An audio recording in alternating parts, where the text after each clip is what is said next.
ज्ञान भी YouTube channel में आप सभी का स्वागत है। आज की इस वीडियो में हम आपको अंडवाहिनी के बारे में बताएंगे। पिछले वीडियो में हमने आपको अंडाशय की संरचना तथा अंडाशयों की औतकी के बारे में बताए थे। अगर आपने हमारे पिछले वीडियो नहीं देखा है तो डिस्क्रिप्शन बॉक्स में लिंक दिया गया है, वहां से जाकर आप देख सकते हैं। अगर चैनल पर आप नए हैं तो चैनल को सब्सक्राइब करिए, बेल आइकन को भी प्रेस कर दीजिए जिससे समय समय पर आपको वीडियो का नोटिफिकेशन प्राप्त होता रहे।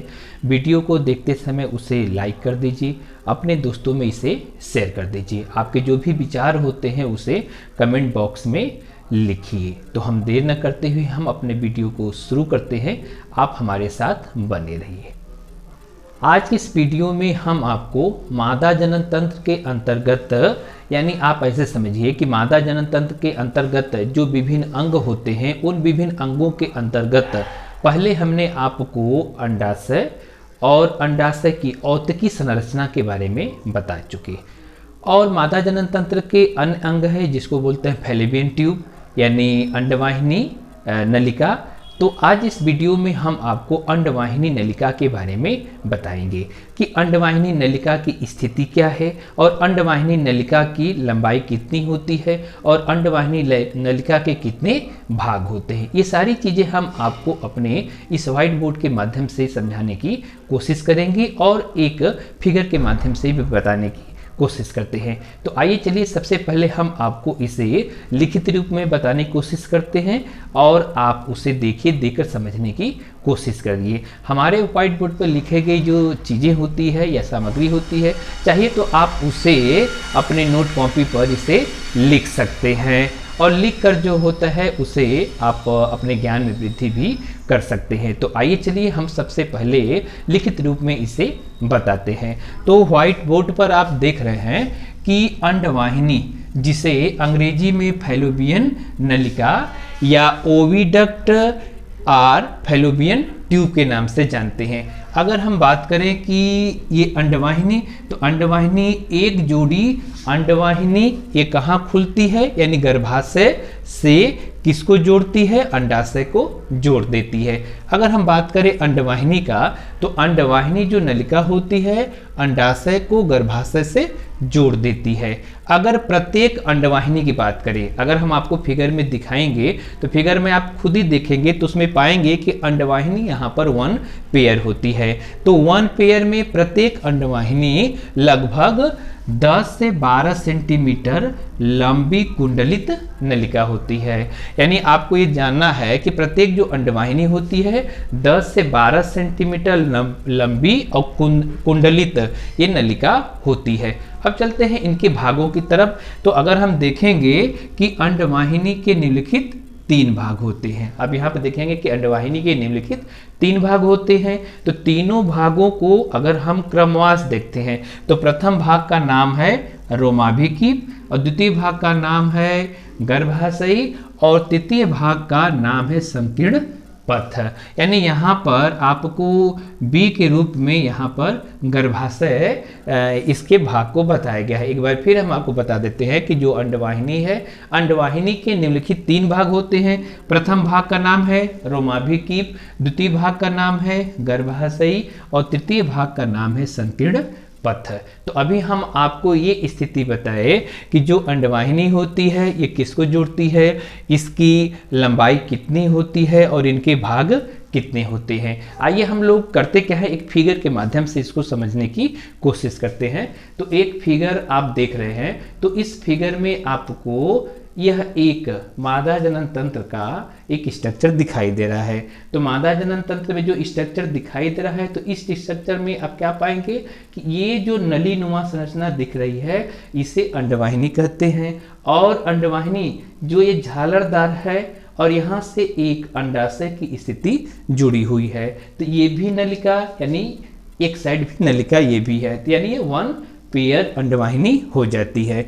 अगर हम इनके लंबाई की बात करें तो लंबाई टोटल यहाँ से लेकर यहाँ तक 10 से 12 सेंटीमीटर होगी। और आगे अगर हम देखेंगे तो यह जो अंडवाहिनी नलिका होती है कहाँ जुड़ेगी, गर्भाशय से जुड़ेगी।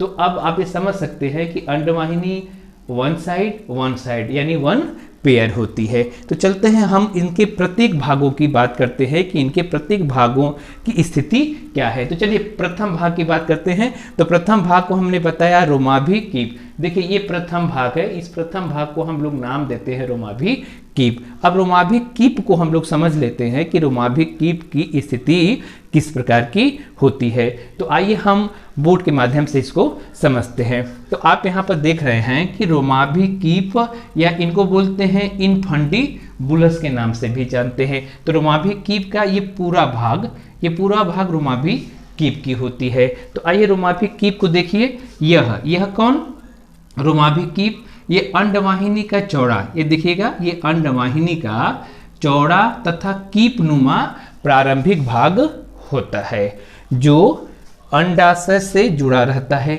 यानी झालर नुमा जो भाग होता है इसी को रोमाभिकीप कहते हैं। और रोमाभिकीप जो होता है किससे जुड़ा है, अंडाशय से जुड़ा रहता है। इसके छिद्र या चौड़ी मुखिका को कीपक नाम दिया गया है।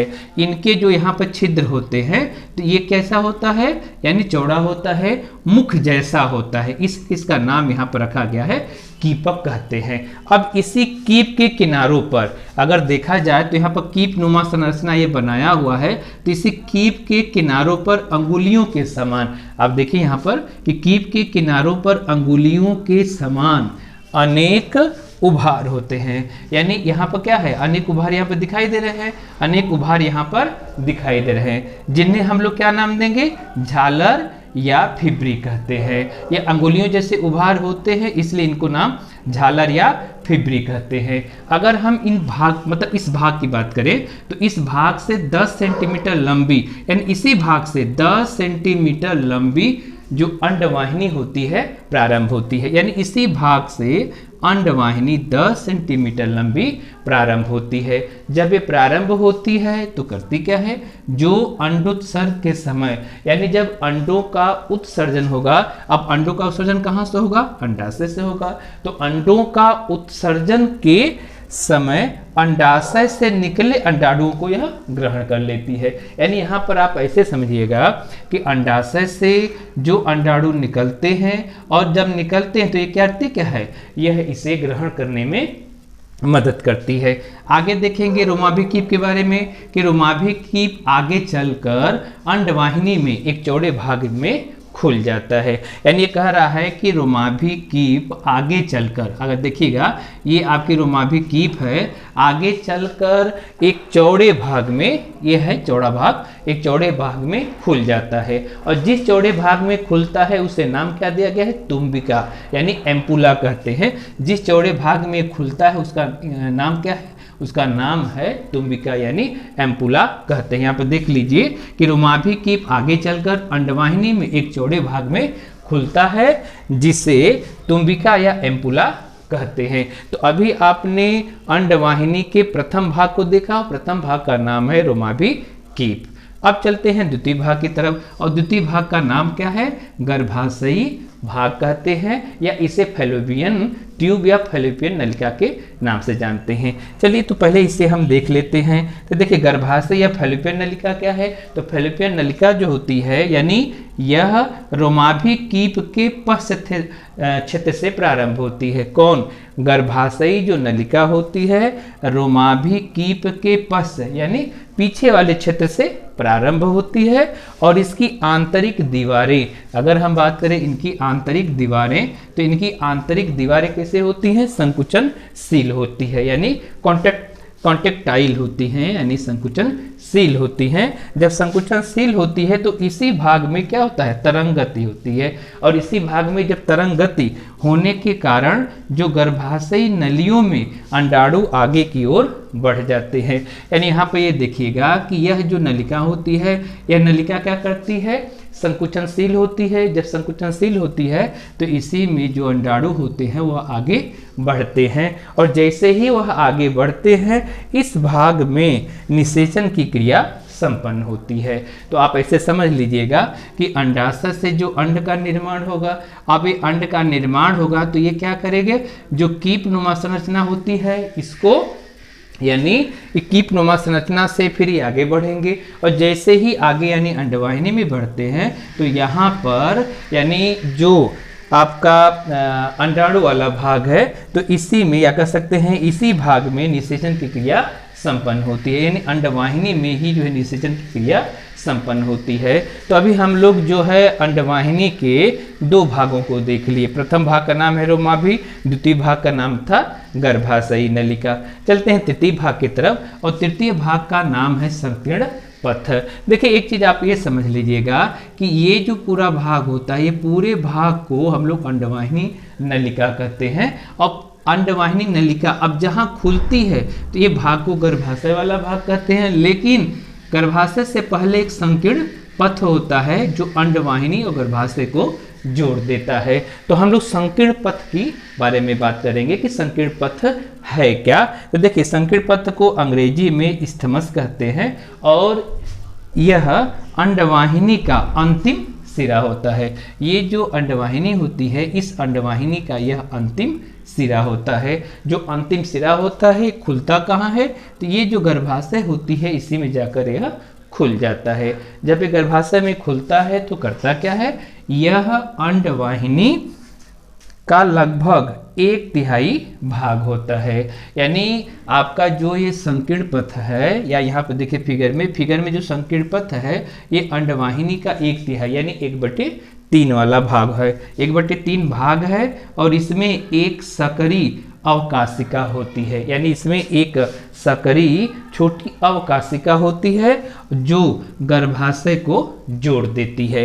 यानी इसी में एक छोटी अवकाशिका होगी जो क्या करेगी, इसे गर्भाशय से जोड़ देगी। तो अभी मैंने आपको अंडवाहिनी या फैलोपियन नलिका के बारे में बता दिया कि इसकी स्थिति क्या है। उसके बाद जो है इनके कितने भाग होते हैं। भागों की बात करें तो इनके 3 भाग होते हैं जो आपने देखा है। तीनों भागों में रोमाभि की, गर्भाशयी नलिका, संकीर्ण पथ, और इनकी स्थिति आप फिगर में भी देख लिए थे। अगर फिगर को देखने की बात करें तो आप देख सकते हैं कि मादा जनन तंत्र का एक फिगर है, और ये फिगर किससे क्या है, अधर भाग से लिया गया है। और इस फिगर में आप देखेंगे तो यह अंडवाहिनी 1 पेयर होती है, और इसी अंडवाहिनी से अंडाशय यानी लगा हुआ है। अंडाशय से अंड का स्रावरण होता है, तो होने के बाद एक कीप नुमा भाग इसे यानी अवशोषित करते हुए कहाँ भेजते हैं, यानी फैलोपियन नलिका में। और फैलोपियन नलिका में भेजेंगे तो यहाँ पे क्या होगा, इनका निषेचन होगा। और निषेचन होने के बाद